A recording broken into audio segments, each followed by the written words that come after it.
This is Conversations on Careers and Professional Life, a podcast from the Foster School of Business, MBA Career Management Office. I'm your host, Gregory Heller. On each episode, I talk with guests from faculty and staff to students and business leaders about the skills and strategies that can help you design a professional life that you're happy with.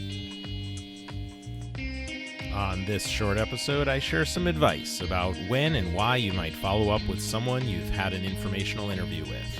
Be sure to check conversationsoncareers.com for episode show notes, including links to other episodes that I mention in this one. Enjoy. A big part of the internship and job search strategy for MBA candidates is conducting informational interviews with people that work in the roles and industries that a candidate is seeking a job in. We sometimes call these coffee chats or prototyping interviews in the language of designing your life.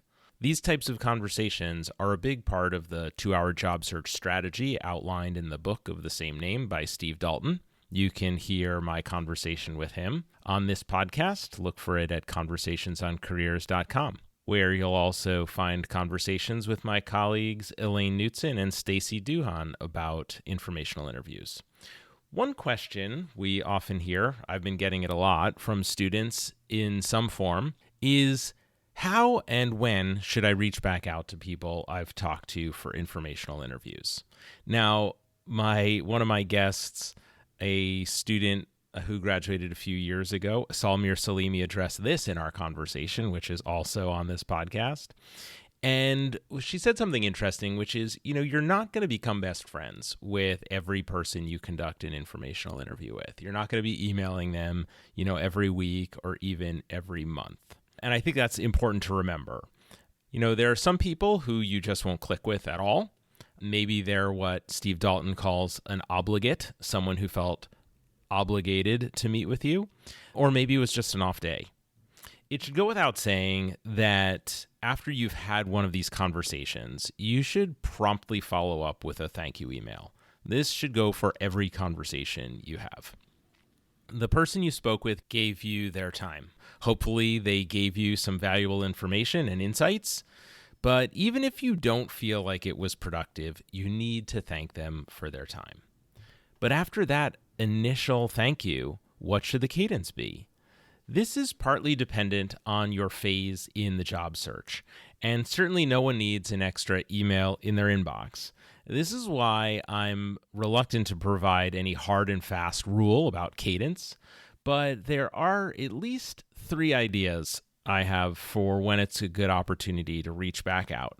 And if these happen to be on a 4 to 6 week interval from the first meeting, great. If you want to kindle a relationship, I would probably aim for something like a quarterly touch point. The first opportunity to reach back out is if they've given you a recommendation or advice that you followed up on. For example, they told you about a book you should read, or recommended a class to take, or a podcast episode to listen to. Reach back out and let them know you've followed through and found the recommendation or advice useful. A second opportunity is if you've decided to apply for a role at their company or a company you discussed with them. Reach back out to let them know and tell them how helpful the conversation was in preparing your application or making your decision. This is an opportunity to turn them into an internal advocate. They may even get a referral bonus if you get hired. In this instance, you might include a line like, "Would you be available for another conversation if I get selected to interview?" This follows the concept of commitment and consistency outlined in Robert Cialdini's book, Influence. Getting someone to commit in advance will make them more likely to follow through later. If this event transpires after you've had multiple interactions with the person, you may have already discussed getting a referral, but you shouldn't ask for a referral if you've just met with someone once and exchanged an email or two. The final opportunity to reach out that I'll mention is if you've encountered some piece of information that you think would be interesting to them. For example, an article, podcast, book, or case discussion from class that is relevant to the conversation you had with them in some way. You might have attended a conference or be planning to attend a conference relevant to their work or industry. In these cases, reach out with a short note and a link to let them know. In all of these cases, and just about all emails you send during the job search or career exploration process, keep the messages concise. Aim for about 100 words, as my guest Kristen Graham suggested.